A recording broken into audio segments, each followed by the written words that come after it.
This channel does not promote any violent, harmful, or illegal activities. All content provided by this channel is meant for an educational purpose only. Top quality और consistent performance के लिए सिर्फ silver pump नाम याद रखना। একটা কলা গাছ, সেখানে হাত মুড়িয়ে বেঁধে রাখা হয়েছে বিএসএফ জওয়ানকে।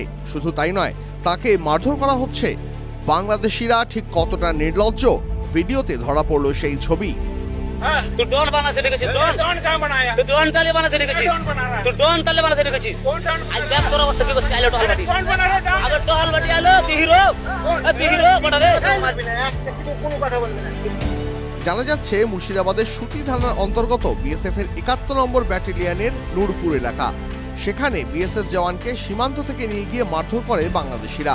একটা কলা গাছে হাত মুড়িয়ে বেঁধে মারধর করে তারা। বিএসএফ জওয়ানকে গাছে বেঁধে মারধর করা হয়, অকথ্য ভাষায় গালিগালাজ করা হয়।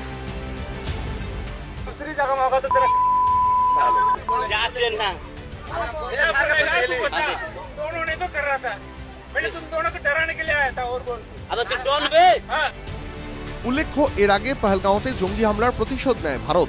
পাকিস্তানের জঙ্গি ঘাঁটি ভেঙে গুঁড়িয়ে দেয় তারা। মৃত্যু হয় একাধিক জঙ্গির। অপারেশন সিঁদুর দেখেছিল পড়শি সেই দেশ। এই অপারেশন চলাকালীন সোশ্যাল মিডিয়ায় একাংশ বাংলাদেশিরা ভারত বিরোধী মন্তব্য করতে শুরু করে। যদিও নিজেদের ইতিহাস হয়তো ভুলে গেছে বাংলাদেশ, কিভাবে পাকিস্তানের হাত থেকে ভারত স্বাধীনতা এনে দিয়েছিল তাদের। এরপরেও নির্লজ্জ বাংলাদেশিরা ভারতকে কটাক্ষ করতে ভোলে না। সেই আবহে এবার দেখা গেল এই অমানবিক নির্যাতন। একজন জওয়ানকে নিয়ে গিয়ে তাকে বেঁধে মারধর, গালিগালাজ। টিভি9 বাংলা ডিজিটাল।